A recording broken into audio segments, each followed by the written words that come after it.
are streaming. Yep. Good morning. I'd like to call this special committee of the whole meeting to order. The agenda is before you. Are there any declarations of pecuniary interest? Being none, Mr. Shelton, overview and introduction, please. Thank you, Mr. Mayor. This morning we're going to deal with the tax-supported operating budget, and I'm going to turn it over to Commissioner Armchuk to make some opening comments, and then we'll be turning it over to the Director of Financial Services. Okay. Madam Commissioner. Good morning, Mr. Mayor, members of council. This morning we are continuing our series of budget meetings, and you are going to be hearing from our treasurer on the tax-supported and operating budgets this morning. The presentation and the goal was to bring back a budget that responds to Council's direction earlier this year in regards to setting our target. What you will also be hearing this morning is feedback that we have compiled and received from the public and members of Council throughout this year. You will also be looking at the options that staff have reviewed contained within that budget target for achieving a further savings of $200,000. We are going to be looking at the options for managing the extraordinary budget items that we're facing this year, and anything else that Council wishes to talk about. And the next steps after this morning will be to compile any further information, comments, questions that arise out of this meeting, and with the goal of moving towards a consolidated budget presentation on November the 27th. And if the budget is adopted at that time, we will be looking at December the 4th for Council ratification. So at this point, I will turn it over to our director. Mr. Mays. Thank you and good morning. This is the second, as the Commissioner said, this is the second in our series of budget meetings. Today we're going to talk about the tax-supported operating budget. It's gone blank. Okay. So as a way of background, this is this report supports, this presentation supports report 2017-58, which you also have on the agenda today. I'll cover off in more detail the points that are in that report in its presentation, with the exception of that. The report also has an Appendix A that has questions and answers. So these are questions that we received from the public and from members of council, and we've attempted to address them in that appendix. So as an overview, as last week we reviewed of the $127 million in our operating budgets. We reviewed the rate supported, and we also looked at the capital budgets.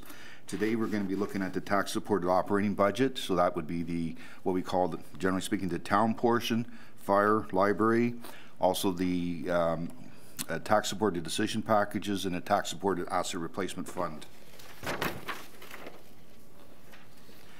The potential impact on the average resident we show here. So there was two parts to the budget target. The one was to come in at 3.35%, so that so what that would be, and to also find $200,000, present $200,000 in options. For the average resident, that would be a 2.99% tax increase, which is equivalent to $53.75 on an annual basis.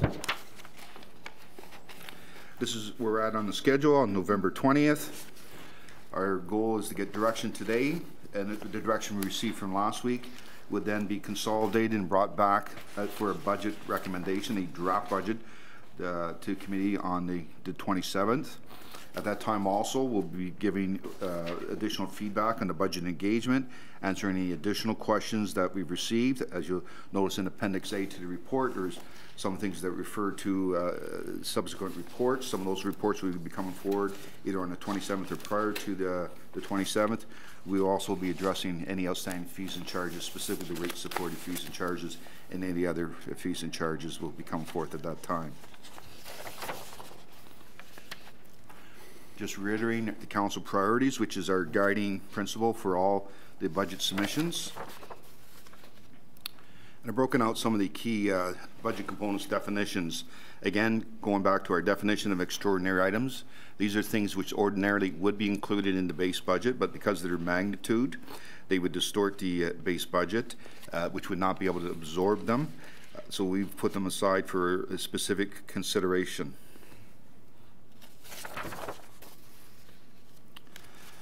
Decision packages, just a reminder on decision packages, which are used for both for mandatory growth and enhancement items, that we try to present all relevant costs, all incremental costs and revenues all in one package. So there's no other impacts other than operational impacts that would be from a financial point of view. They're all in one place. Asset Replacement Fund, just a reminder that we are working on a policy for that, and that will be coming forward in the new year. On the budget assumptions, again, nothing has changed in addition to what we have here. Just a reminder that a 1% tax adjustment is equivalent to $560,661.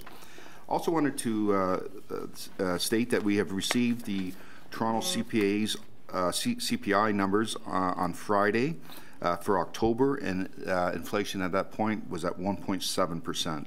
So it's been, since March, it's been steadily around the 2.1%, and in October it dropped to 1.7%. Nothing new on the methodology. We divide the budget into buckets. We've also done that internally as far as departments. So fire services had its own allocation, library had its own allocation. This is the extract from council as establishing its target. The original target was based upon inflation at that time at the end of March, which was 2.1%, plus 0.25%, giving us 2.35%. Adding 1% for the infrastructure levy was 3.35. That was set as a starting point, and to find a further $200,000 in budget reductions, which would then take the tax increase down to 2.99%. This got then translated into the following funding envelopes. As you will notice that there is no provision for any enhancements in the 2018 budget. We do have some carryovers, but there is no additional enhancements in that. Water, wastewater, and stormwater were all based upon their 6-year plans, which were adopted by council early in 2017. Excuse me. So the revenues for the operating budget, and just in case there's a question, you'll see that the tax revenues we're looking at are $57.4 million, but 1% is $560,000.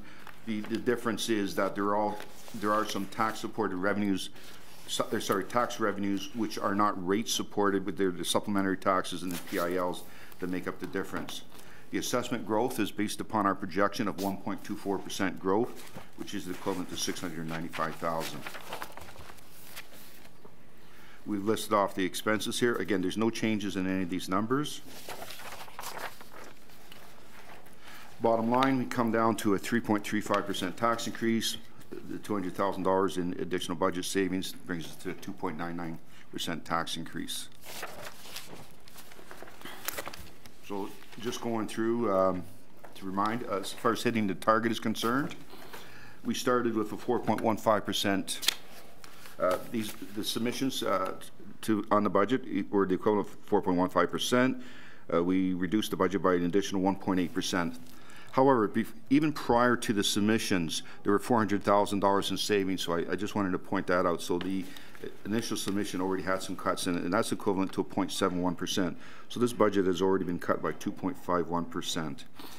In the base budget, that also includes the continuation of hiring gapping, so banking on delays in hiring positions, leaving them vacant for $400,000. The enhancements that are still left in the budget are funded from 2017. Those are the only enhancements, service level enhancements that are in this budget. Growth, as we saw, was based upon a 1.24% revenue. So we had 2.6% 2.6% in expenses submitted, 1.24% in revenues, and that's where we get the 1.36, and we've actually balanced out the growth revenues and growth expenses.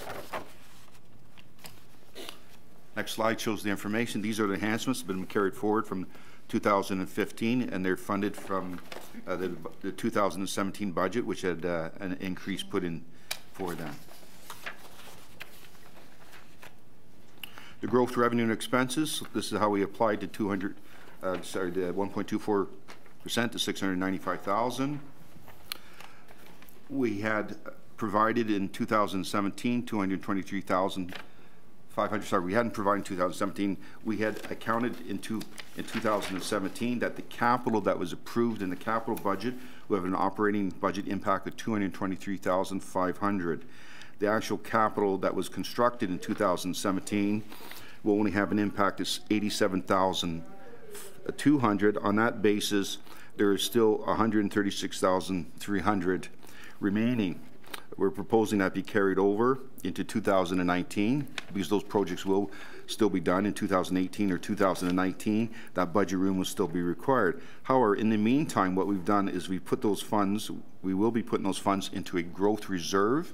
And as you saw in the capital program, we then are using those to fund growth projects where, because the development charge is only covering 90%, we have to fund the additional 10%. It allows us to be able to fund those items. We have the incremental growth provision, so these are contracted expenses that go up with growth in the town. We put a provision in for that based upon 1.24% growth, again being consistent with the growth. And decision packages that we've recommended come to $402,000. That also includes anything for the fire master plan. What I'm happy to say, we have actually balanced the expenses and the revenues, so there is no subsidization of the base budget from growth, nor is there any requirement from the base budget to help with growth at this time. So the decision points we have for council, this is what we're seeking direction on for today. And they're the items that are bolded, is the tax supported decision packages. Staff has put forward the ones we have recommended, but you've also been giving the list of ones that have been deferred. We were looking for options for the extraordinary budget items. And within this presentation and the report, we've presented a recommendation on that. Options for achieving a further $200,000 in savings. Again, options and a recommendation are presented, and for dealing with Bill 148.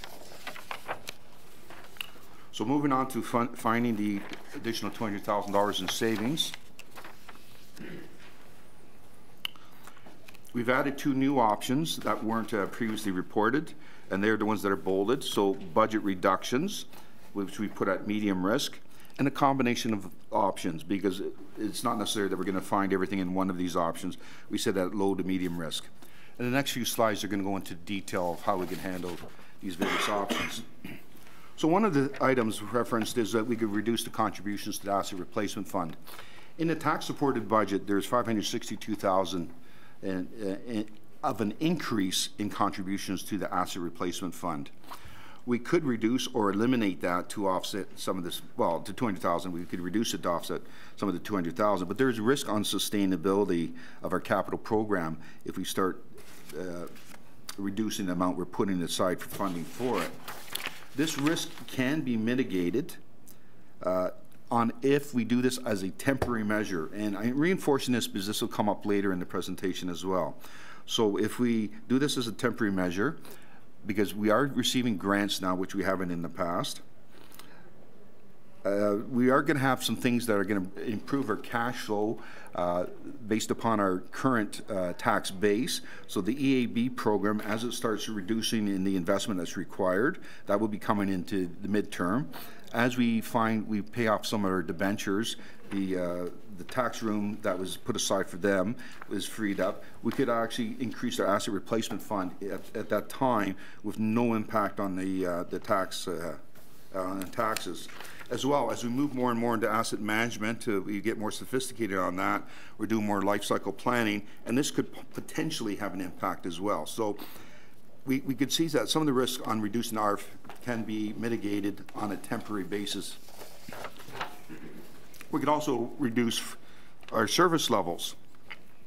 And there's some examples of areas where this could be done, that it's possible that we could reduce service levels and have some savings as well. We could assume a higher growth rate. So I've said we've used 1.24%. That is our projection. That produces $695,000. But if we were to increase that every 0.25%, it produces another $140,000. There is a risk in doing so, in that we may not achieve that target and we will fall short. And I don't believe that's a sustainable. It's an unsustainable practice, because we move towards funding our growth now through growth revenues. We're trying to move away from funding operating from growth revenues, and this is where a lot of towns get caught short when the growth actually subsides. Also, we're going to need those growth revenues for the growth expenses. The saying that growth doesn't pay for growth, there's a lot of truth to that, but we can't have it pay for other things if it can't even pay for growth. Another possibility is we can increase user fees. The target for 2018 was for user fee revenues to increase by 2.1%. You'll see in next week a lot of the fees and charges come forward are increasing. They use that as a target. In the case of recreation, though, they found that they're pretty well at the limit, the market limit, as far as their fees are concerned. They are looking for an increase in volumes, which exceeds the revenue increase we're looking at. They're targeting 3%. So the risk we have in our user fees is that we don't have that much elasticity. We're pretty well, in a lot of items, we're at the top of the market range as far as that's concerned. We will, however, be updating our service pricing policy in 2018, and that may find some opportunities or give us some more support for what we could do in the future on user fees. We could draw from reserves. We could use money from a rate stabilization or other reserves to lower the tax impact. This is not recommended, as it is not a sustainable source of funding. We are, for instance, projecting a surplus in 2017. However, we're not necessarily projecting a surplus in 2018 because we're working towards a balanced budget. So all we would do is push that budget driver to the future year if we use reserves. We could also look at ways to reduce the actual budget. One of the items is that there's we have put all new positions in the budget at for the full year. And so that's assuming a January 1st hire date, which we know will not happen.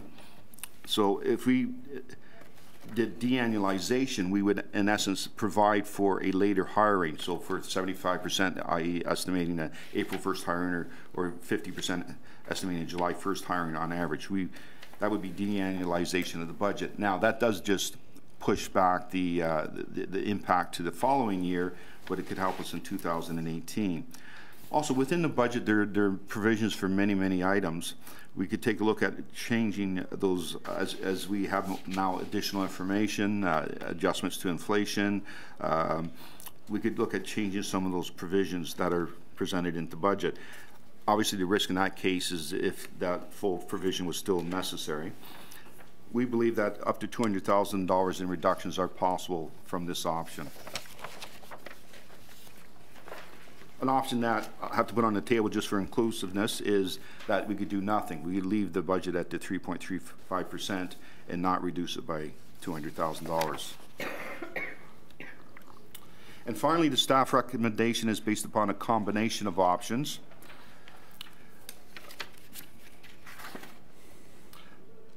With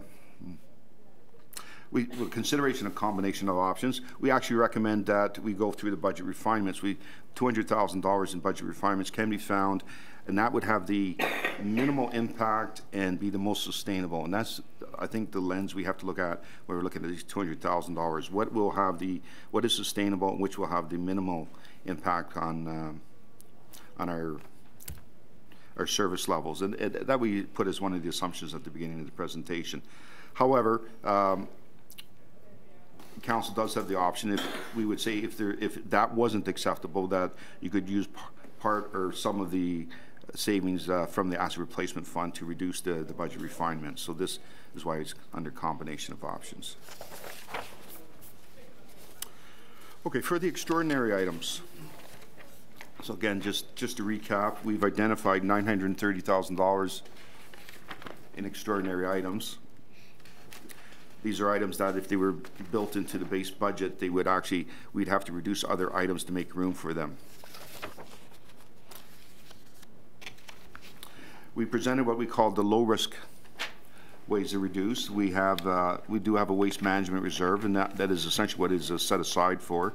We'd use that, and we also have the Honeywell, the first phase of the Honeywell project is built into the base budget, so that ends in 2018, and those are savings. That would still leave us with $530,000 to find, and we came up with a number of options that we presented to council on how that could be done.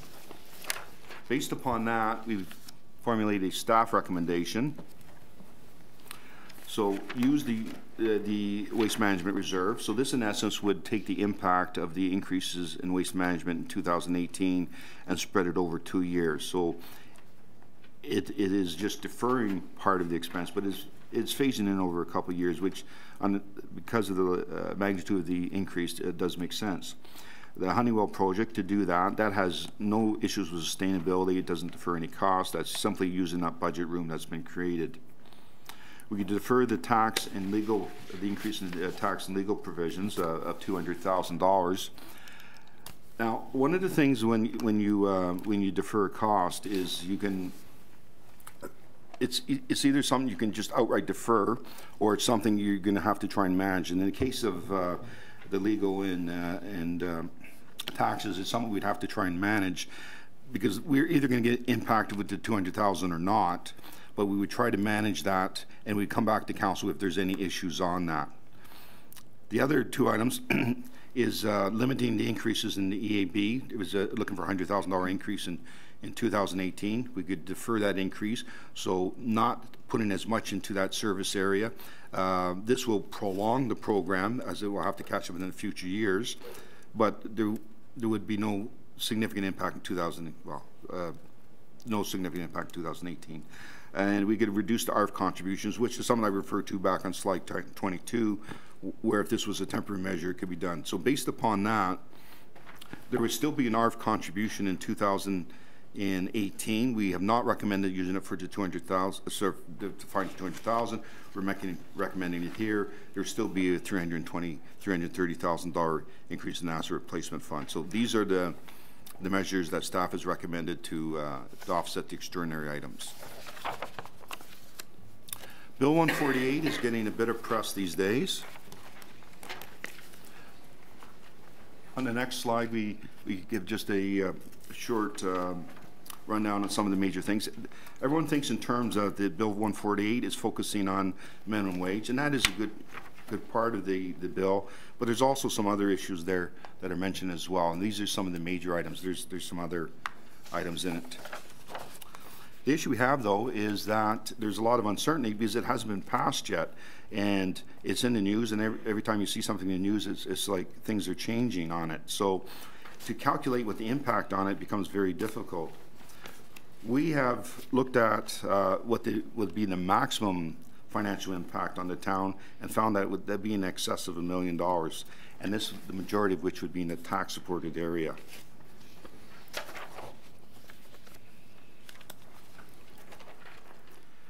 So it's what can we do? Well, one option is we could do nothing and just wait till the bill's passed and deal with it at that time. When it's passed, we then either have to come up with some budgetary or operational type methodologies to deal with it. And then in 2019, we could make the substantial changes in that budget. We could, based upon our estimate of the impact, we could provide for the full impact. We don't recommend that at this time because the impact may be less, and that might be overburdening the residents at this time. And it would be, as I said, it's over $1 million. I mean, we know that's equivalent to a 2% tax increase, so that's quite substantial. Or what we are recommending is that we partially offset some of the impact, which we believe would be responsible, and then wait and see what happens. This also allows some flexibility. So on the next slide, we give some suggestions as to what are financial and operational tools. The first four are financial tools.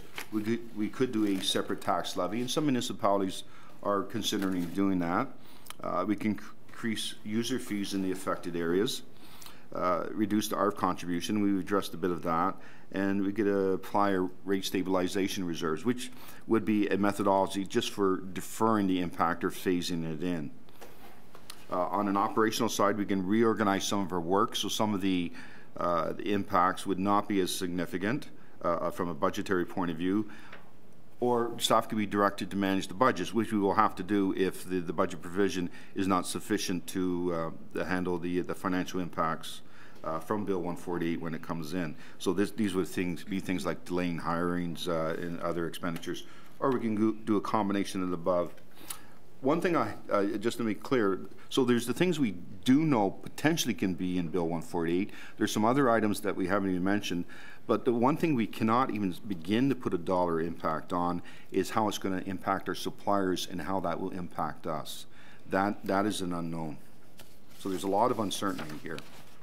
So the staff recommendation is that we provide for 75% of the projected maximum cost. So that allows us some flexibility. We don't know where things are going to end up. Sometimes in the news you hear certain things may or may not be impacting municipalities. There may be phasing, there may not be phasing. But we phase it in over 5 years. So this will be various means how to do that. It also means that as we find out additional information, we can either change the percentage that we're allocating or the phase in time period. If we went forward with this strategy, again, we'd be monitoring this on at least an annual basis. This would be an impact of $235,000 on the 2018 budget, which is equivalent to either an additional 0.42% tax levy or a reduction in asset replacement fund. So if we had taken the recommendations up to this point, we've now reduced asset replacement fund to $330,000. This would still be a minor increase in the asset replacement fund.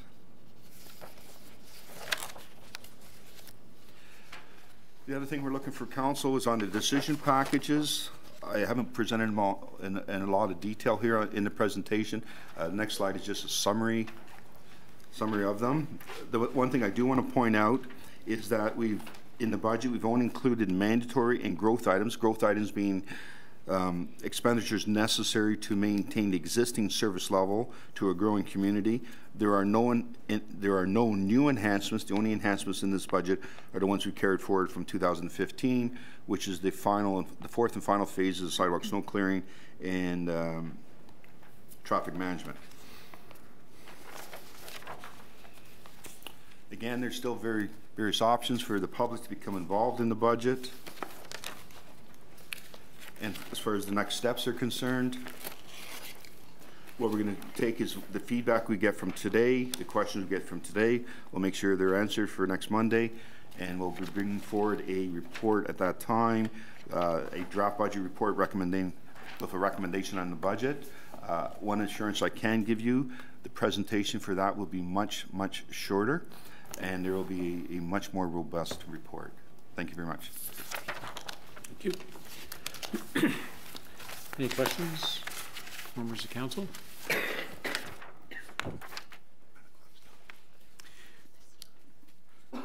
Councillor Quapis. Thank you, Mr. Mayor. Let me just get my notes over here in order.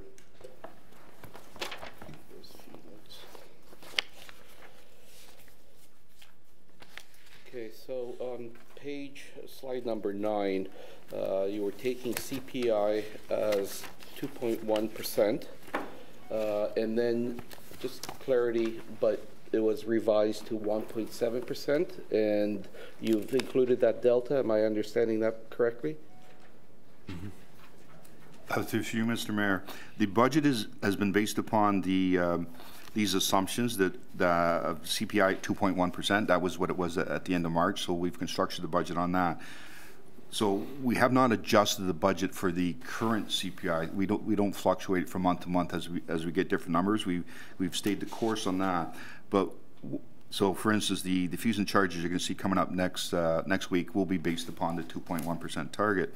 However, because the CPI has dropped to 1.7% in October, we're saying we can refine some of the provisions we have in the budget, and there's opportunities there, and this was mentioned under the finding the $200,000 in reductions, that we could do that. So the budget as it stands now has not reflected any change in the CPI, but we're recommending that we could refine the budget essentially based upon that to refine the budget, So in other to words, find the 200,000.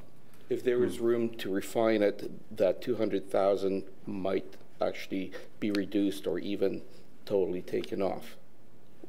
So it would go towards contributing to the Towards it, 200,000. okay. Yep. So,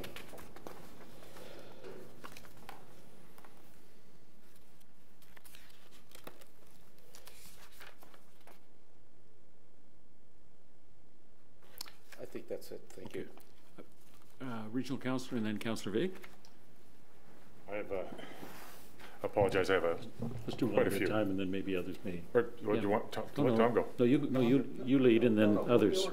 Yeah, you're in. So do you want me to just ask one question? Is that what you're saying? Yep, and then we'll have others and then we can come back to your questions. They're all, I don't want, I've got like 15 or 20. What am I going to do? Go one at a time and come back? Well, let's hear from other members of council then first. Then Why? All right, I'll go if you want, but I've got a series. I'm sorry, but I. yep, no.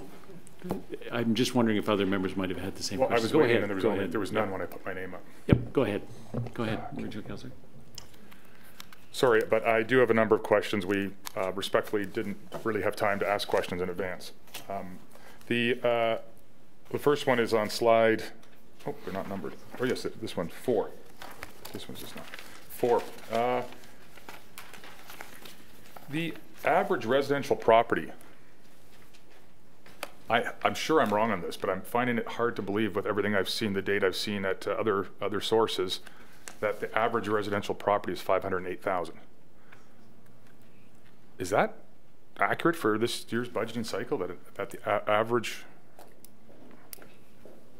So that's my question, is that the Mr. Mace? average, I thought I've read numerous places that the average now in York Region, resale or new, is over $1 million. I know that's not average of everything. But I think I've even seen numbers that were much higher than that for just average homes. So that would be my question. Mr. Mays, is that based on the assessment and the phasing of the increase in assessment over the years? Through you, Mr. Mayor, that is the first of all, that's the 2017 assessment, and that's just Newmarket, not the region as a whole. Because we know as we go south, the assessment values will increase. And residential would include, quite a wide spectrum of different housing types, including condominiums and things of that nature.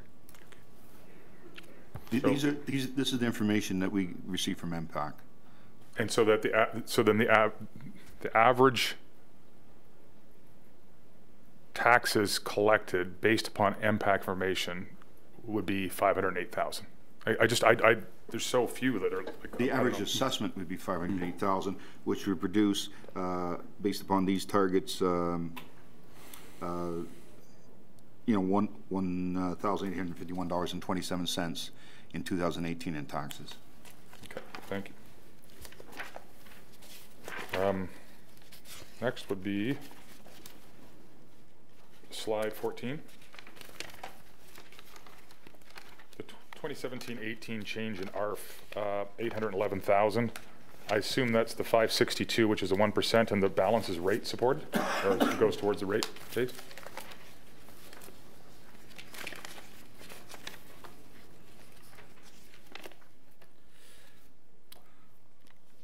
The 811,600, sorry, that's the DARF increase, is the 562,000 on the, yeah, that's actually a very good question. That is the $562,000, which is the, what I call the town portion. Yep. And the remainder, 249,600, I believe it is the Central York Fire Services. I thought earlier on a slide you referred to the town portion of another section as the town being the town library and fire. A point of clarification, this is the tax supported budget, which includes the town library and fire. The 562,000 is just the town portion of the asset replacement fund. the increase in the asset replacement fund. There is no increase projected for the library on the asset replacement fund. None has been requested, and fire is $249,600. Okay, but the entire operating budget includes fire, correct? Yes. So when our target was 1%, that was never intended to be for fire?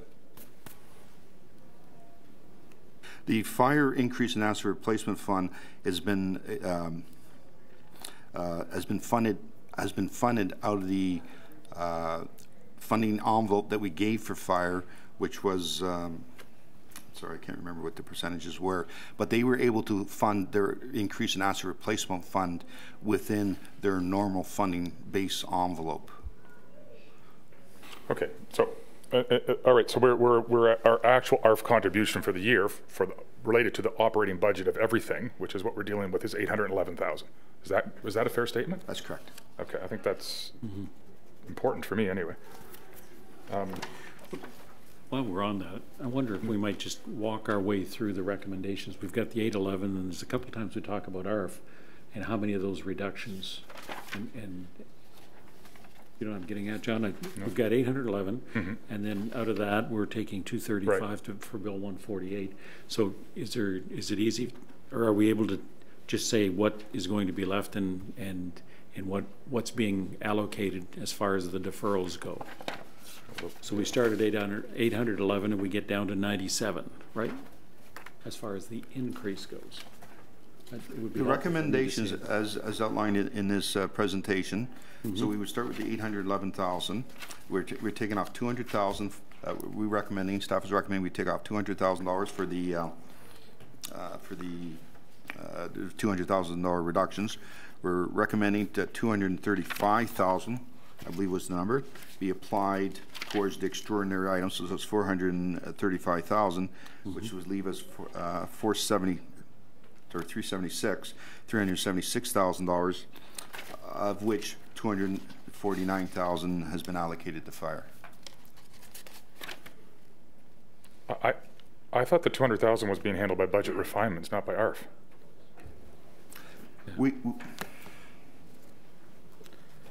Sorry.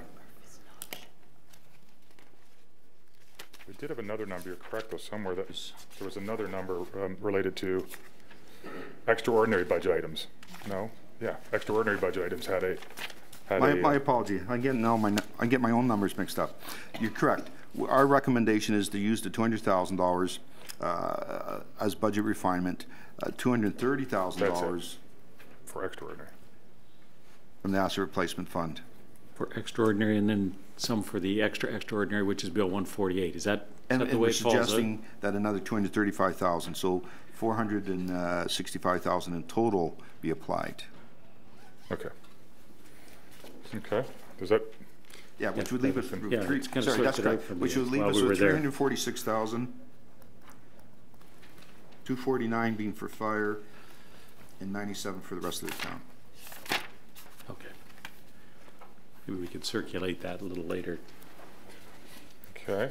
Now, one thing to keep in mind, though, is though the fire increases for the asset replacement fund is 249,000, approximately 40% of that is being funded from the town of Aurora. Which number? Sorry. The $249,000 increase in asset replacement fund for the fire? Central York Fire Services, as all other Central York Fire Service expenses, approximately 40% of that is funded from the town of Aurora. But how? Okay, I'm sorry. I'll have to go backwards. How is that possible then that we have a number of 811 in our budget? Because we are responsible for the fire budget.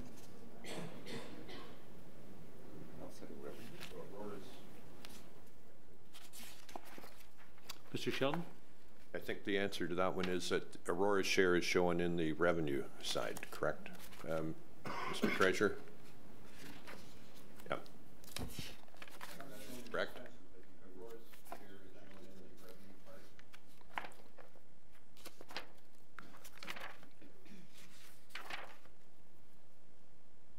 Can you confirm that, Mike?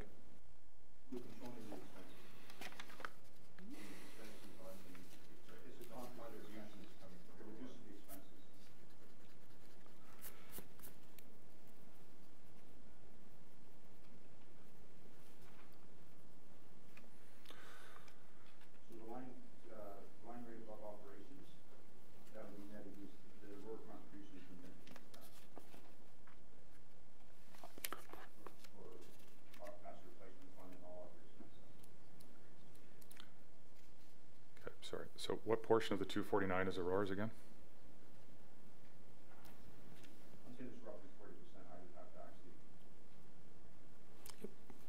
It's roughly 40%. I'd have to see what the actual number is. I think it's 40.65% or something in that Like nature. 115 So roughly or 40% is going to be, just under 100,000. Okay. So maybe 700, a little less than 700,000 we're really working with, I guess. I don't know. Okay, all right.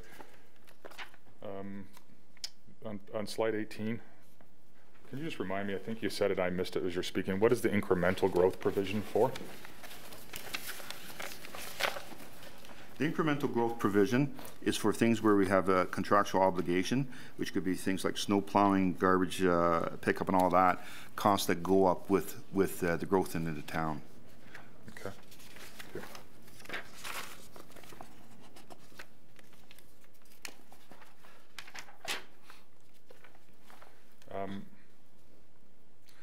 you. So slide 24, if I could just, what was our projected growth rate in 20, and if we can get this maybe as a future note too, like multi-year, but our projected growth rate last year and the actual growth rate, well, I guess we might not even have that.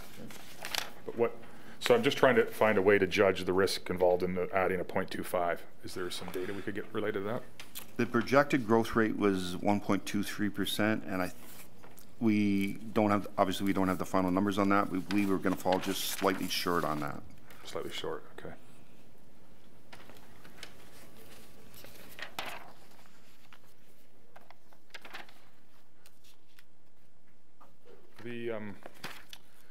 So the next one is, next slide, 25. Is it possible to, in order to assess some of these options, to get a look at what it would look like, what kind of revenue we could generate from increasing our fees?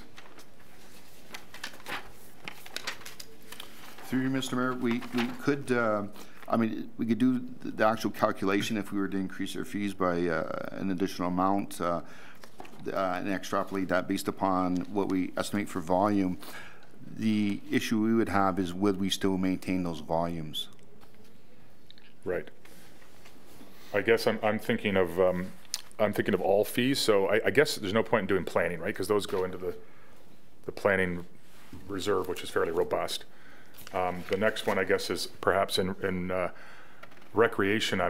I think you'd have to look very carefully at recreation. Maybe some of the areas that are affected by the minimum wage, but not the ones that have less elasticity, like the arena pricing or the field. Somewhere we might see a drop, but I don't know enough to know which those are. But then I was thinking about all those other areas that are on next week's agenda, that there's a lot of license and fees and for different types of applications and that aren't planning related or licensing, or there must be. It's listed as an option for the minimum wage. I'm just wondering what that would look like if we actually drill down on it a bit. Like I have no idea whether to pursue that if I don't know whether there's 42,000 or 386,000 available from a reasonable or a logical approach. Taking into consideration your point, Mike, about elasticity, and is that something we can get into? We're supposed to approve the fees next week. We could, through you, Mr. Mayor, we could do some initial calculations on the assumption of no change in volumes. But just to give you an idea of the magnitude, so our recreation fees are approximately $6 million. So a 1% increase in recreation fees is $60,000. The next largest fee after that would be perhaps licensing, which is maybe a couple $100,000. So there's not much. Okay. Not much. Yeah, so to put it into context, it's if there's anything really to be gained in that, it would be substantially gained in that would be in the recreation area, and recreation for 2017 or for 2018, on the understanding that they're basically at the top of the market, has not put in a rate increase and has seen their budget increase just because they're getting higher volumes. Okay. All right. Fair point. Yep. Slide 37. This is the Bill 148. If I could just have Mr. Sheldon add to that. might be helpful. Mr. Mayor, I just wanted to add, under Bill 148, one of the measures that we've taken at the staff level is to create a cross-sectional team through the organization to start to take a look at mitigating measures once we get more information about Bill 148 that would look at potential shifts in our operating procedures. Also, if there is any further flexibility in terms of fees so that we can match the expenses to the service and look at fees. And that's something that could result in a potential further fee increase into the new year. But right now, with the uncertainty of Bill 148, we were a bit hesitant to just arbitrarily do that until we learn more. So that's part of the phase-in strategy, that as we learn more, we can then look at adjusting the strategy that we've put before you relative to Bill 148. Okay, thank you. The 1 million that we're saying it might cost, I believe staff's indicated that they believe that that's at the upper end of the range. And then there was an announcement very recently in the last week about some of the costs that impact municipal government in particular. Have we been able to scope what that means to us? This was the AMO, yeah. where there were some exemptions provided for emergency services and the scheduling that was related to that. Mr. Sheldon? Again, on that, there is the absence of good, solid information. So what we believe is a for certain, and that is that the minimum wage will go up to $14 as of January 1st. Yeah. So we have that figure. On the other components, what we're hearing through AMO and others is that there may be some changes to the bill as currently proposed to take into account the emergency, I guess the municipal impact in emergency services. That is one area of the municipality that may be impacted. So that's something, again, that we need to better define. But what we do know is that so far it would appear that the $14 is a for certain. So again, something else that we're monitoring to get some good, solid information on. So on that topic, can you just help me understand the phasing a little bit? I know it's future years, but it helps understand this year's challenge. So that's on slide 40, and it said to provide 75% of the maximum. Let's assume the maximum is $1 million, so 750,000 phased in over 5 years. So do you see a reduction in the amount each year because, or the cumulative impact affects it? Because you're saying 235,000 this year, but I mean over 5 years that would be over $1 million. That would be getting close to $1 million and $1.2 million or something, and 75% is 750,000. So it's just curious. I'm not getting. Mr. Sheldon?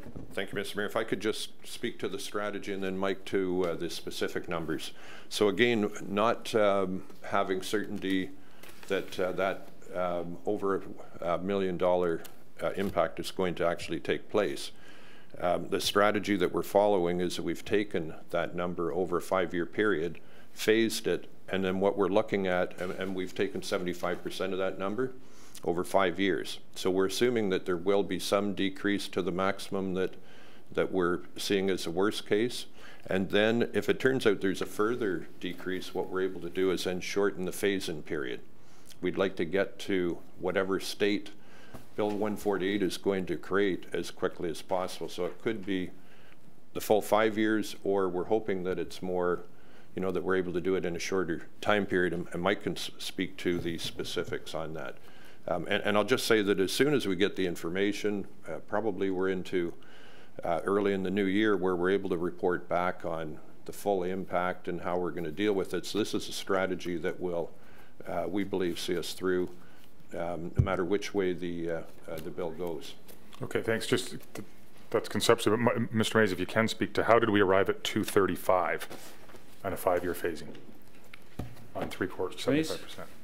Okay, there's two elements to the phase, and there's on the one side, there's the actual expenditures that we're going to have to make as a result of the Bill 148. On those, we have no options. They're going to, for instance, there's the increase to $14 an hour of minimum wage in 2018. That has a, that we can calculate the impact as an impact. If it goes up to $15 in 2019, there's an impact. We can calculate those things.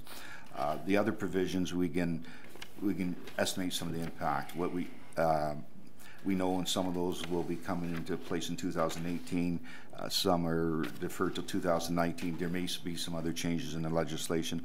What we can't calculate is what the impact is going to be from our suppliers. So we have on that side. So we looked at various strategies, how to phase in the financial impact of that. So this is where I was talking to, when you get deferred costs, you can defer costs by not actually incurring the costs in the first place, or you defer costs by finding some strategy to put off some of the costs that have an impact in the future days.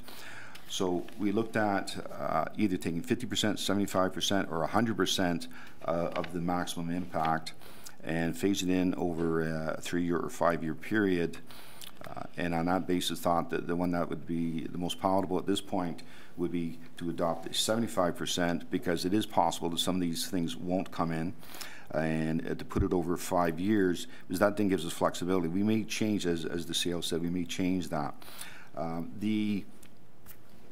The minimum wage impact of going up to the $15 an hour is itself almost $1 million.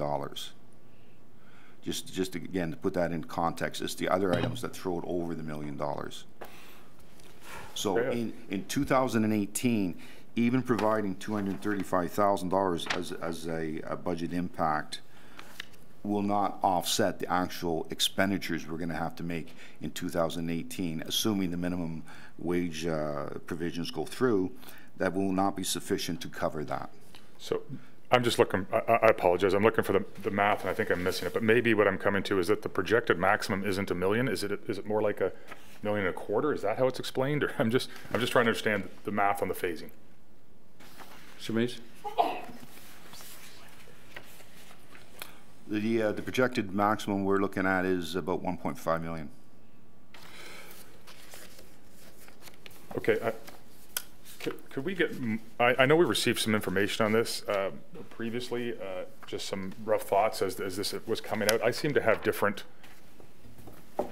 fairly different figures from previous information provided by staff. And so I think if we could get that recapped and shared with us in a... Sure, an information report, or for consideration when yeah, this comes forward to committee. Okay. Sorry, the library, I'll take a break after this. I've got more, I'll stop after this one. The library, on slide 142, 139, are those decision package related? Yes, those numbers are the... I didn't find them in Appendix A1. It's easy, possibly I missed them, but I don't think I did. So where does anybody know where I find those? Decision packages? Well, we had the synopsis of the decision packages called Appendix A1 at once. Yeah, I don't see it there. And if it's in here, it could easily be in this larger one, but that's what I'm hoping to be. Somebody can point me to the numbers, or they...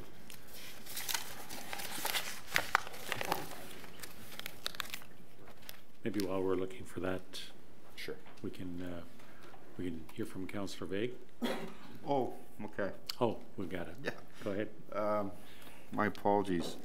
And 139,000 is in the wrong spot. It should be under town. That should be under town. There are no decision packages for the library. Okay. Thank you. Okay. We'll correct that slide then.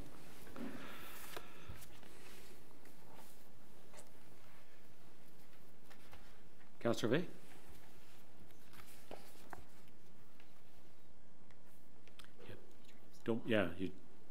When you push the button the second time, you turn yourself off, so okay. we'll put you into the queue. All right, thank you very much. Also, I'd just like to thank Regional Councillor John Taylor. This is the first time I've heard that the actual cost, worst case scenario, but the actual cost of Bill 148 could be $1.5 million. I think the number we had before was much lower than that, so I'm glad that we're going to be getting additional information on that. Just a couple of quick questions, because I'm not quite understanding. If we can look at slide number 17, and slide number 17 speaks of committed enhancements. In particular, I'm looking at the sidewalk snow clearing. But then when I look at slide number 23, I think it is. Yeah, slide number 23, talking about perhaps reductions in service levels, and it does mention sidewalk snow clearing to defer. So I just want a little bit of clarification on that, and I guess a bit of a confirmation that the sidewalk snow clearing for all Newmarket residents will be completed this year, as we've mentioned, or this winter, as we've been consistently saying to our residents. So perhaps a bit of clarification on that. Mr. Mays? Through Mr. Mayor. So in 2015, the phase-in of sidewalk snow clearing, the concept was adopted by council, and a budget was passed for 2015 on that basis. Amounts were projected for future years with the provision that it would be subject to budget approval. So staff has gone forward on the basis that to include that, and hence we call it committed, because we believe council has made a commitment on these enhancements. We've included that in the budget. However, because it is, the commitment is from council, we've said that if we were to make, and these are potential reductions that we've said, if you wanted to make some reductions in service levels, this is an area that could be done. You could not do that fourth phase, or not do all of the fourth phase, or defer it to a later year. So this is not part of a staff recommendation. We're just saying to give you complete information to show you all the options, that if you wanted to consider reductions in service levels to hit the $200,000 reductions, these are areas that could happen in. We don't recommend them. I mean, obviously it would be reductions in service levels. Okay, so but that could happen. Council could do that. Okay, so right now the sidewalk snow clearing is in the budget. It is. Yes, okay, sir. Thank you very much. A second question, once again, looking at page 17, traffic management, phase 4, and we've spoken about this quite a bit. We've also spoken about having, and I'm not sure what else to call it except automated traffic enforcement, which meant the radar at stop signs and perhaps speed radar also in school zones, near parks, etc. There is a cost to implementing those, and there's a revenue that can offset it, because we did get permission to treat it as an administrative cost, I believe now. Is there anything in our 2018 budget looking at that at all, either the purchase of equipment or projections on revenues or administrative costs for it, or how we're going ahead with York Region Police, or are we doing it with other municipalities? Do we have any dollars earmarked for that, because it will cost money? Mr. Mays? I'm going to defer that to actually, I'll ask the commissioner. That's right, because it crosses over into administration. Thank you. Yeah. Through you, Mr. Mayor, no, there isn't anything currently in the 2018 budget. There will be a report coming forward in 2018 regarding the monetary penalty program, and that is still working its way through a York Region group who is looking at potentially doing the program in collaboration, and the costs and expenses of that program will be introduced through those further reports in 2018. Okay, just a follow-up question then. If it is something that we wish to implement in 2018 and it's not part of our budget, would we be looking at other reserves, or do we have a process in place, or are we just deferring, regardless of what comes up, deferring that to 2019? Madam Commissioner? Thank you. Through you, Mr. Mayor. Well, part of the program is obviously the cost recovery. And so those costs will be set out. Options will be provided in terms of what is reasonable to assume can be collected through a program if council wishes to establish and implement one. So we don't know at this point whether we would have to defer some of those costs to future years, or whether an assumption might be to simply include and rely on the collection and enforcement piece to actually fund the program. So that is a big piece of what council will see in the new year, is the cost analysis. And by new year, are we looking at the first quarter or third quarter? Just very quickly, last question. Commissioner? Mr. Mayor, we expect to have that report for you by the end of the first quarter. Okay, thank you very much. And sorry, just one more question. When I'm looking at many of our programs, actually, no, I'm going to pass on this because once again, we'll get more refined information regarding Bill 148 coming up in the future. Okay, thank you very much. Yep. I just wanted to clarify that we would go through a full business case analysis of as to whether or not we would be doing that, because with respect to the cameras in the school zones, because there is an appeal process, and that it may be that project may not necessarily have a positive cash flow at the initial stages. So we need to be very careful that we have a good look at the business case for that. Okay. Councillor Hampton. Thank you, Mr. Mayor. Just sorry. respond to that. I really don't see it as a business, even if go ahead. a cost, because we do spend a lot of. I'm sorry. I don't really see it as much as a business, perhaps, as you do, because this is a community safety issue, and if there is a bit of a cost, we already are spending a lot on traffic mitigation. We're not having the outcomes that we hope to have, so I'd be looking at it as maybe realigning or some of the funds that we are expecting, but I certainly don't see it as a pure business case and recovering costs, etc. I guess my reference to the business case is to have a good understanding of what the scope and the scale of the cost would be. But you're right, the first and foremost is the community safety. I agree. Councillor Hampton. Thank you, Mr. Mayor. My question is in regards to Bill 148 and the way we've calculated the $1 million. Is it correct to assume that when we're looking at Bill 148 that we're taking into consideration part-time staff members, or maybe we can get an explanation, to be topped up to the potential minimum wage of $15? This is the main cost driver of what's being calculated in this $1 million. Mr. Mays? Yes, that is correct. The majority of the cost, most of the cost, and most of the costs we can assume will actually happen and will not be subject to any further deferral or exemptions being made, would be taking our staff who are at minimum wage and bringing them up to the minimum wage, and the impacts that might also have on staff who are in our pay scale have to be adjusted accordingly because they're at the lower end as well. Thank you. Just doing a basic calculation, I'm seeing this is an increase in labor costs of probably around $2 per hour. So this would mean to me, in my mind, as 500,000 hours, additional hours being calculated in this budget. I'm not sure if this is a high number or a low number or what it is, because we're hearing the assumption that their potential could be 1.5 million. So further, I would like to see some further information as to more of a breakdown and some further analysis that I can see on how we're calculating these numbers. 500,000 hours seems like a lot for part-time labor, and getting to that point of the $2 wage adjustment. But I look forward to receive further information from staff. Mr. Sheldon?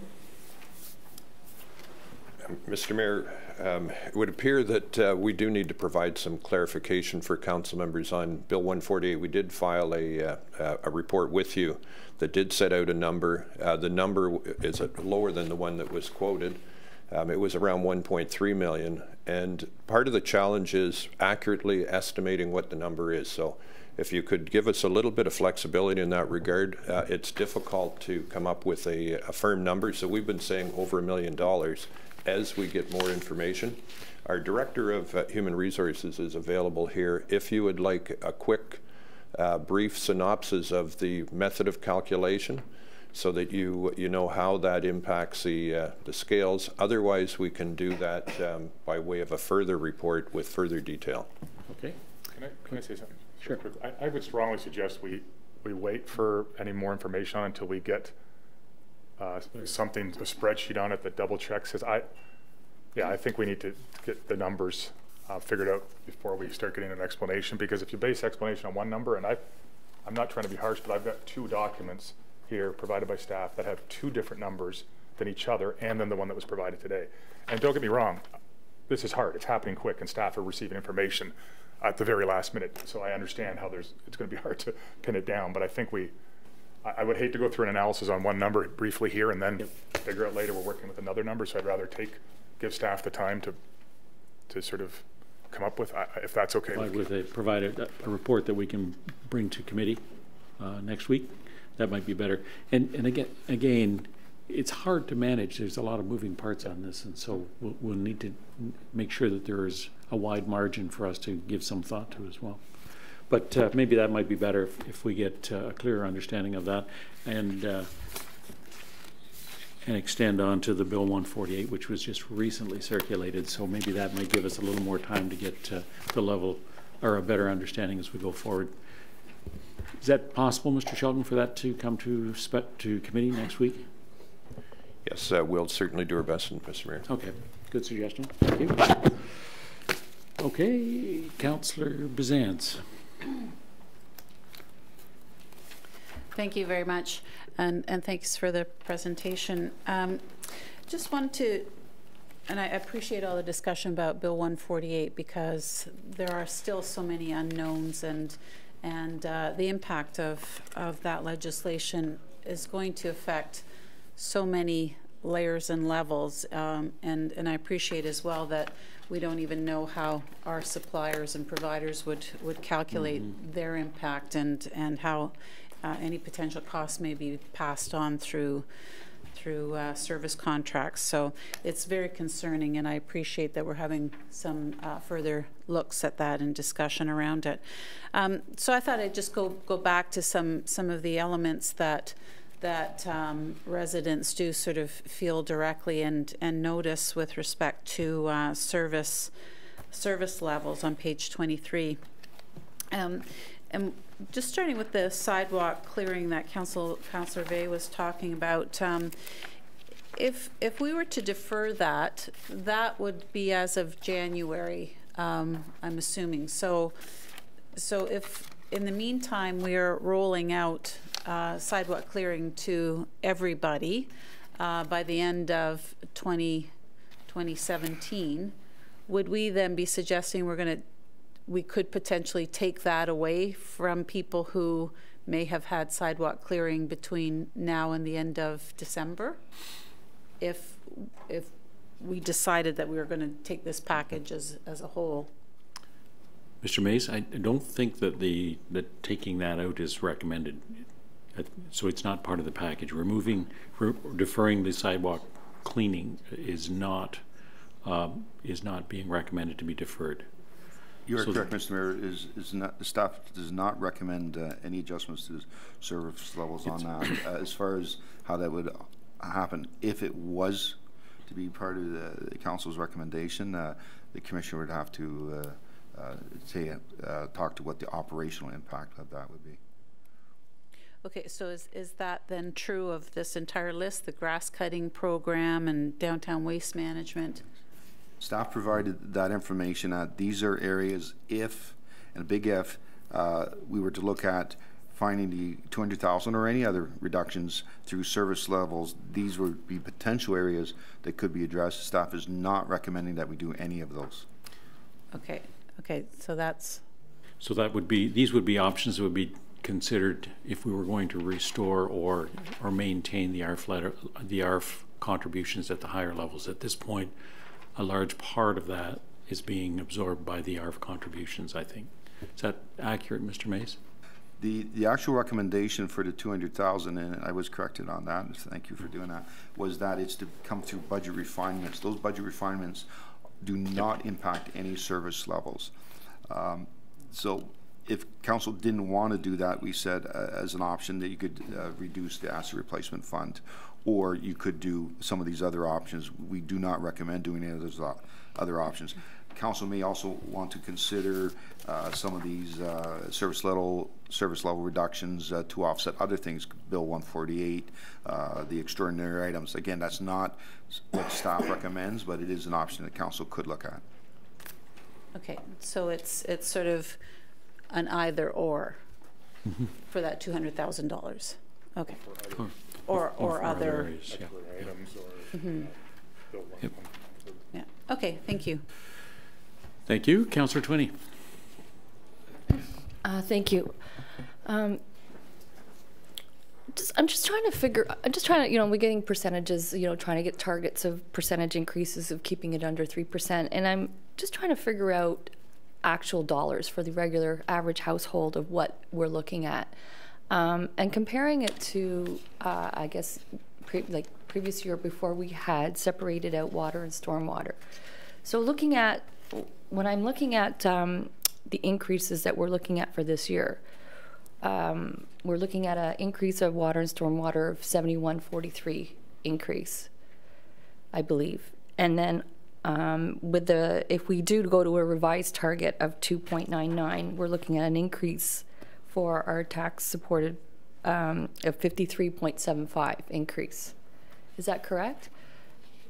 That is correct. So so we're looking at a total increase per household of about $125. Is that right? Approximately. I'll confirm the numbers later, but I believe you're in the ballpark, yes. Okay. So my question to you, through you, Mr. Mayor, is so in previous years, what was our average increase per household? What were we looking at? I believe it was in the closer to the $100 range. I didn't think it was as high as 125. And the reason I'm asking was, I remember when we put this in when we put in the water and stormwater rates, my concern was that once we actually implemented it, it was going to be that it wasn't going to be an increase. And I was told that no, it wouldn't increase it. It would basically average it out and keep it the same. So what my question? Sorry. Can I just clarify something? Because I think there's a bit of a mistake being. Wastewater was previously part of the operating tax increase, the stormwater. Right. But water was not. I think you're adding water to the tax rate to come up with a number. Okay, so water was so stormwater is only $3.72. So the stormwater, just the water rate, pulling that out, that's an increase of $67.71. So I guess my question is, how do we compare from last year to this year in the average household monthly, average household increase over the year for taxes in dollars as opposed to percentages, I guess? Mr. Mays? Yep. Mr. Sheldon? If the treasurer doesn't have that handy, what we can produce for members of council is that transition between 2017 and 2018 to show how taxes in the 1 year where stormwater was included and in the next year where it's separated, see what the bottom line looks like. That would be helpful, just to sort of compare apples to apples opposed to, right? And just for my, and for the public to understand as well, because I know it's hard, it's not an easy thing to get your head wrapped around when it's changes as opposed to when it's, compare it to the same thing. We could deal with that as a question that requires clarification and provide it to you so you have it for the next meeting. Okay, that'd be great. Thank you. While we're at that on a per household impact, I'm wondering if I haven't seen a blended rate here yet. I wonder if we could receive some information on what that blended rate would look like as well.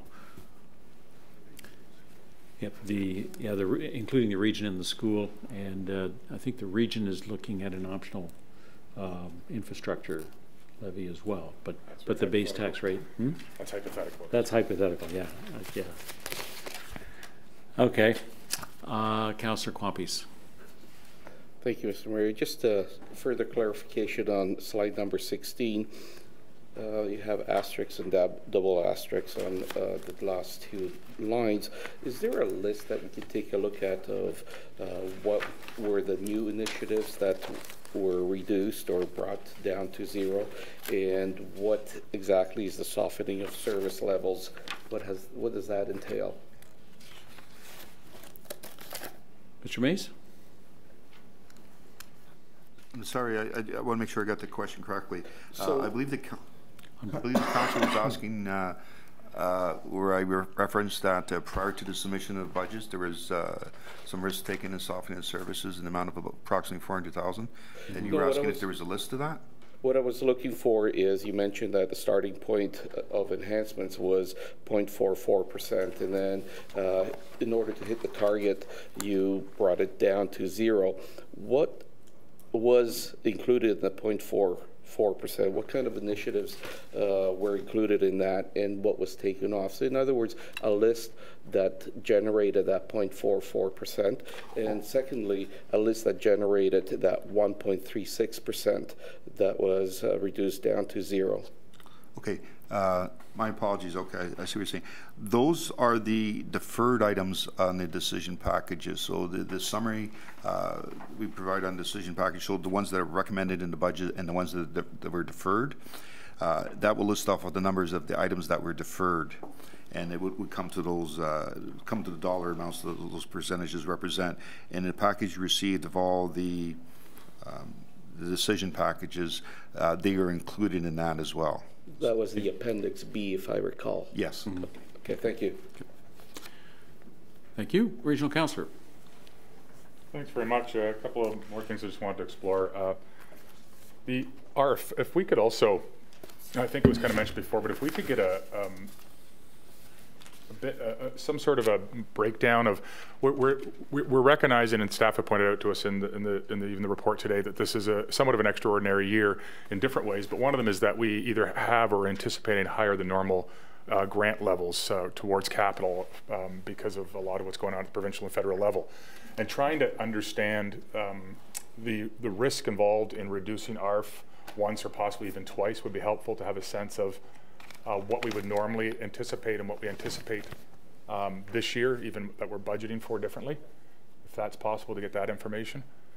The second one related to ARF I think would be helpful is, I believe the gas tax is indexed every 2 years. And so I believe, if I'm correct, and I checked with Mr. Mays, that this year we'll be seeing an increase due to indexing, which was introduced a year or two ago, or 3, I can't remember, of $115,790, which will be gas tax money that goes towards capital. One could certainly make the argument is a form of increase towards that pool that ARF also feeds into. And so I would wonder if we don't have if we couldn't include in the analysis that increase as well as any grants we're considering, because that's an increase in grant amount this year. So we look at when we try to make a final decision next week related to the ARF question, which seems to be one of the bigger ones we're going to be faced with, that we have some of the information and data related to that. Then the question I have is Appendix A1, for anybody who has it here. If they don't, I'll try to explain it as fully as I can, and I apologize. The first question I have is are we not, can somebody, perhaps there's, okay, so on here we have items 10 and 25 in the decision packages, which are related to enforcement officers, 3 new enforcement officers. What I'm wondering is, what is our revenue per enforcement officer ratio? I doubt anybody has that at their fingertips. The reason I'm asking that is because I'm wondering how much risk we're introducing here into the budget. We're saying that we're going to hire these 2 positions at a cost of $380,000 or more, but that it's only going to cost us about $30,000 because it's offset, at least according to the decision packages, by increased fines and licensing revenue. That's, when we talked about other positions earlier, that's, and we talk about risk in the budget, that seems like, I don't know enough to know, it seems ambitious, but if we have a number like, fine revenue to enforcement officer that sort of lines right up with this, then you go, oh, okay, that makes sense. Lisa? Through you, Mr. Mayor. I don't have the exact numbers in front of me, but we have done an analysis, and typically the enforcement roles do bring in the revenue to cover their costs. In the past, that has proven fairly accurate.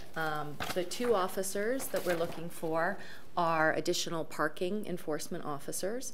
Currently, right now, we do feel that we are not meeting the service levels required in the town with the amount of staff that we have. So it's not a matter of doing you know, expanded service with regards to parking. It's just meeting the current service levels for those 2 positions.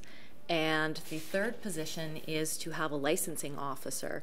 We currently do have many bylaws where we have a licensing program, and we do license certain businesses. However, we've never really had proper enforcement of those. So we did a study with other municipalities of similar size and what their actual licensing enforcement program looks like. And again, we are rather confident that we would be able to cover that through the revenues. So about approximately 300, a little over 300,000 in new revenue. Okay, well, okay. And that was a conservative estimate too, great. that we put in those decision packages. So. Okay, no, that's good here. And there is a departmental review underway in that area as well, correct? Correct. Okay, and there's a consultant working on that? Yes. And when is that expected in? Madam Commissioner? Thank you, Mr. Mayor. We are, we expect to receive that final report by the end of this year. Soon. Okay, great. Thanks. The other area I wanted to just raise in this page, the Appendix A1, I hope I'm completely wrong on this, but the 4 additional firefighters, because if I'm right, then we've got a budget challenge. The 4 additional firefighters, so this is decision package 16, if you have your decision packages with you. 4 additional firefighters. It says staffing amount request 161,000, net impact on taxes 161,000. It doesn't have an Aurora share there above like they do for the application support analysis analyst. So my one question is that because, well, just because because it's already net of that share, it's already been taken out. But even if it has, when I go over to the decision package on page 16, it's saying for 2018 that it's 271,000. It's got Aurora share. So is that is the difference between 271 and 161? So 111,000. That's Aurora's share, I assume. So that's the third line under the expenditures account. Shows us a minus. Okay, and that gives us the 161. 110. Okay, great. Next year, could I understand too why next year that if it's 4 per year, why does that number increase so significantly by $100,000 from 2018 to 2019? Is it, do we go up to 5 or something? Is that what it is? And in the decision package, it lays out the, or is that just on those 4 and the cost? That's the cost increase on those 4 because of increase in pay over the year. Mr. Mays. Though the town's, through Mr. Mayor, though the town's general principle is we put in annualized pay rates for positions, in the case of fire, they purposely hire as of April 1st. So in the initial year, it's de-annualized. It's only for 75%. So we're picking up the other quarter in the following year. Plus, so the next year's number is 4 new ones plus the 25% of the year before. Correct. Okay, but that didn't happen this year because there was no 25% this year from the year before? Yeah. There was, but the way we build the fire budget is this actual, there's 3 components to the growth request in fire. There's the 4 additional firefighters. There's an IT position, which is dedicated fire, that though it would be our IT department would be paid for fire services. And the third component, which does not have an individual decision packages, is the annualization of those from the prior year. So in any given year, we take as a growth expense the annualization component from the previous year, because that is a growth expense. Gotcha. Okay, thank you very much. Thank you.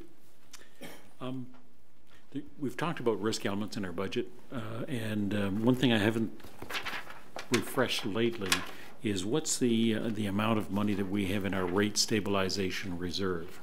So if things don't work out, some of the risk elements surface, to what extent are we able to get some sense of comfort in the rate stabilization reserve? Do you have that number? I must apologize, Mr. Mayor. We can circulate I should have had that number. Okay, Anybody? well, no, you shouldn't, because I should have asked you sooner. So if you could circulate that later, that would be helpful for me. The other thing that I'm looking at, we talked about the average assessed value of the houses. MPACT does a review every how many years? 5 years, and phases that value in over 4. Is that? It's every 4 years, Mr. Mayor. It's every 4 years, and then the baseline, the increase is increased over the following 4 years, and then there's a new review. So that might, in part, I think, contribute to the average assessed value of the homes, because that's based on the maybe a 3 year ago value. And I know that we're looking at reducing our contribution to EAB. If we could just circulate for information later, is how much are we, even though we're reducing the increase to EAB, how much are we actually spending on the EAB portion? If that number is easily available, great, but if not, if you could circulate that, that would be helpful as well. I don't want anyone to get the impression that although we're reducing the increase to EAB, there still is some funding that's going towards fixing that issue. So that information would be helpful for me as well. Regional Council, for some additional questions? Yeah, thank you. We recently were given a report that outlined this year's operating surplus. I don't have it with me, but was that it? Okay, that's my next line of questions. But go ahead. Yeah, I'm curious. The range that we're looking at, are we able to get a sense of where? Is it like just tons of little things, or are there some bigger areas that created the surplus? When we're looking towards this budget, does it point us to a potential area where we can refine the budget according to where it created the surplus from last year? Mr. Mason? The report you're referring to, I believe, is the third quarter report on our tax-supported operating budget, in which we projected that the year-end surplus would be in the $400,000 to $600,000 range. Right. The main driver on that is basically delays in filling positions, is vacancies in areas. That actually saves more money than the $400,000 to $600,000. Against that, you are correct, there's a lot of little items, but some of the larger items are items that we brought up as drivers in the 2018 budget, are things like legal services and tax adjustments, things like that. And yes, there is a lot of little things in there, but those are some of the main drivers in there. We are seeing better revenues than expected on our investments. There's some other good areas, but the most significant driver is the vacancies that haven't been filled yet. So positions were created in the 2017 and 2016 budget, I believe, as well, which have not been filled yet, or there's been people left. That has an impact, obviously, on services. There probably has to be some softening in the meantime, but it does give us some budgetary savings. But on the other side of that, we do have things that we've identified as drivers for 2018, the most significant ones being the legal services and tax adjustments. Sorry, Mr. Mayor, I'm confused then. How does legal services and tax adjustments in 17 help to aid in a surplus and become a budget driver in 2018? They do not aid the surplus. They, in fact, take away. That would have been a larger surplus if it weren't for those items. Oh, okay. But so the largest contributor to the surplus is a gapping. And that's gapping beyond what we budgeted for, because there's already a budgeted amount for gapping. That's absolutely correct. If it weren't for these other cost drivers, that surplus would have even been larger. What was the,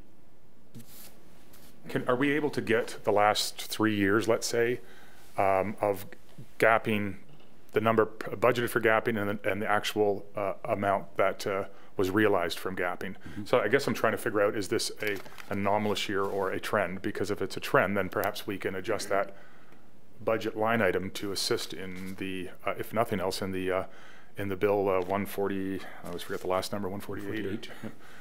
Mr. Sheldon? Thank you, Mr. Mayor. We can provide some information on that. I think it's important just to note that the challenge that we have been presenting to Council for the last few years, and that is a challenge to attract and retain replacement positions is really hitting us these days. So we budget a gap of $400,000 per year, and in the last few years, we've carefully managed that to make sure that we've hit it. We've had some significant retirements this year where you have individuals that have, they're at top of category and we're trying to replace them, but we've had many, many challenges, and you will see that we have people doing an acting role and so on while we're trying to replace individuals. So we could do a report for you that sets out some of those challenges. They may continue into the future as we see more vacancies open up through retirements and a slight adjustment. So we can give you the numbers that you've asked for, but also set out what the challenge is. It's what it does also cause us to do in some cases is we still have to get the work done, so we might increase our consulting component or part-time contract positions, that sort of thing. So I'd really like you to see a broader picture on that. Yeah, no, I'm happy to see the broader picture. I guess and I hear everything you're saying and agree with everything you're saying, but we're also on the other end dealing with extraordinary items. Bill 148, it's challenging, right? So we've got to try to look at every option to try to achieve that. Can I ask to turn to to slide 39?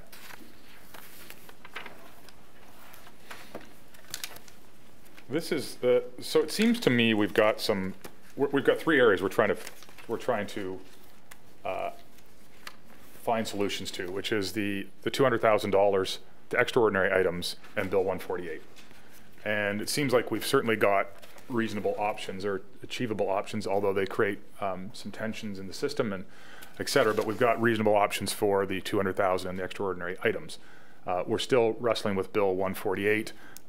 The staff provide on slide 39 some options, and then the next one, it seems to be the recommendation is to increase the tax levy or reduce ARF. So 5 of the 7 came off the list from the page before. I'm just trying to understand some of these more. I think we're going to get some more information on user fees and the potential for that to become maybe part of the puzzle of finding a $235,000 if that's what we're aiming for.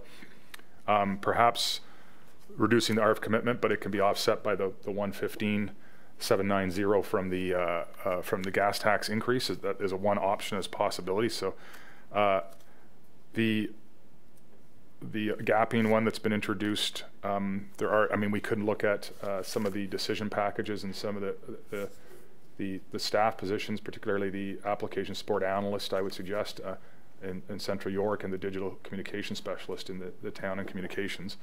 That would create another $145,000.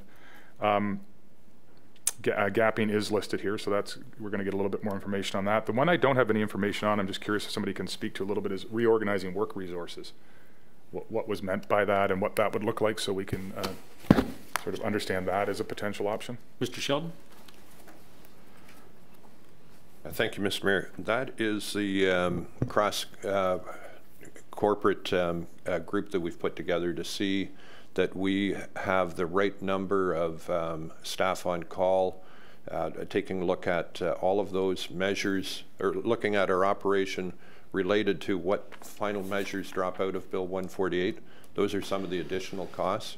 So that's something we're looking at. And just of these options, so that is on the table. The other one is applying rate stabilization reserves. We would have to do that in the phasing approach that we're proposing to cover us off. So that's still on the table. And increasing fees, that is something we're looking at through this cross-corporate group. So in a way, we are looking at some of these others. And the strategy is such that we're not providing for the full amount. We're providing for a reduced amount, applying our strategy insofar as the organization is concerned, and revenues to see what we need to do there, and that would then permit us to start to look at reducing that phase-in period, and not, the phase-in period is not something we really wanted to do. Yeah. We'd prefer to deal with the whole thing within a year or two, but by phasing it gives us the time to figure out exactly what the bill's impact is, and to establish some other measures that may assist. Can't guarantee that they will, but we certainly want to plumb those items as well. Yeah, so the only thing I'd say to Mr. Shelton is, and I'm glad. So we're looking at everything. I hope we will. Part of the question at the end will be how and when, but I guess when I look at the recommended ones, an additional levy of 0.42% or the reduction in ARF, I think businesses everywhere are going to be trying to find ways to deal with the Bill 148. And I think they're going to try to, I think most will try to do it in a variety of ways. Some will try to hold their labor costs down in other ways, i.e. less hirings or et cetera. They'll increase their cost of their product, increased fees, et cetera. So I just want to make sure we're looking at all of the various options. And so I guess through to you, Mr. Shelton, is this one, I can get my head around the other two, but is this one, is it the hope of staff that a week today that we're providing direction on this Bill 148 and the proposed, I forget what it is, I apologize, 235 or so, 235,000? And if so, are we able to get all that kind of information before then on everything from user fees, gapping, and some of the ARF information, the gas tax increase, all that kind of information so that we can come to some sort of conclusion on how to manage that? My understanding, Mr. Shelton, correct me if I'm wrong, is that we were seeking that direction today in order to consolidate that into the budget. Was that the intent? If there are specific areas that you want us to look into, just as you've been doing, and you provide us with that direction, we would take a look at that and bring it to a consolidated budget for the 27th. The one area that we will fall short of being definitive on is Bill 148, because we're not getting the definitive information from the province. So the strategy, and it does include more than just the two things set out here, the strategy is designed such that it keeps us moving, and then we can get more definition to Bill 148, hopefully by the end of the year, if they're going to have something effective as of January 1st. But then it will take us a bit of time to look at what are the appropriate fees, how does that fit with the market if it's in recreation, what can we do in terms of the organization, we would be reporting back. And that's why we have, as the Treasurer said, come up with a number that doesn't potentially overburden the taxpayer. It's one that we think we'll for sure have to accommodate, because it's not to the level of the first increase to $14. So I think with the other components that have been asked for, we should be able to address those by the 27th. But Bill 148, it'll still be this type of strategy. The Mayor did indicate the reduction in service levels. You could apply that to trying to deal with Bill 148 as well. We have tried to minimize any impact on service levels through the whole budget approach. As you saw, one of the strategies going into it was to try to reasonably preserve service levels equally to a growing population. So we feel we have softened them, hopefully not too noticeably, as part of the submissions by the different departments and after they were honed down. We could provide you with further information in that regard if you wish, but we've tried to come up with something that will meet the target. But the one challenge is the Bill 148, which really has come up after the, towards the end of the process. And like other municipalities, we're struggling to deal with it conclusively. Some may be doing a separate dedicated tax associated with that. We're trying to find a different way to do it, given where we are in the cycle of grants and so on associated with asset replacement. But just, I guess the short answer is we'll try to address as much as we can for next Monday. Bill 148 could very well still be an unknown. Okay, so I guess do you want any? I think I'd like to provide some direction from council, or even possibly in the form of motion related information back on Bill 148. And so I guess I'd like to request that staff explore, provide options related to slide 39, items 2, 3, 6. Well, sorry, as you point out, 4, but I guess that's for the future more. But I mean, if you want to include it in the information, I think that's probably helpful. So 2, 3, 4, and 6, as well as decision package items number 24 and 19, and that recommended options or combinations, including all of those, be brought back, but not including additional tax levy or softening of services.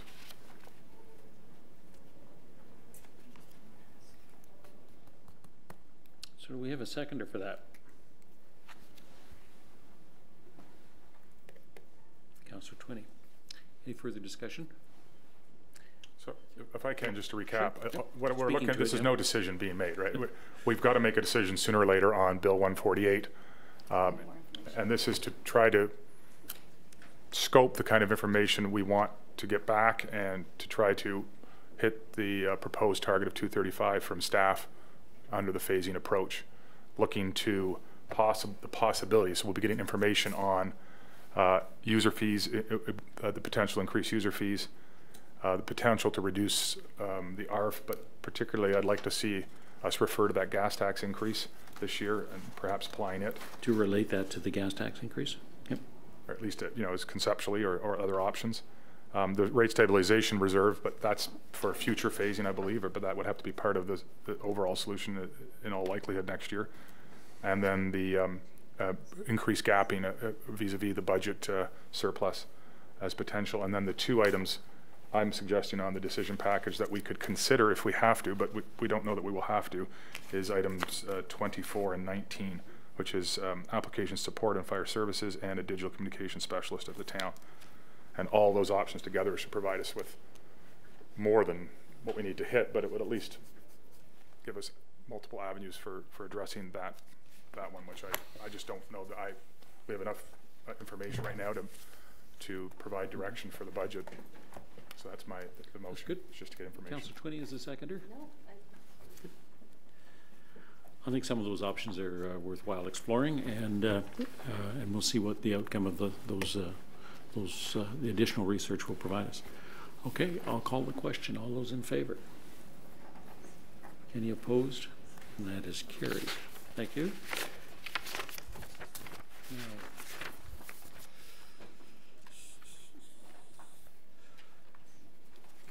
so I believe that in part addresses B of the report, which is seeking direction.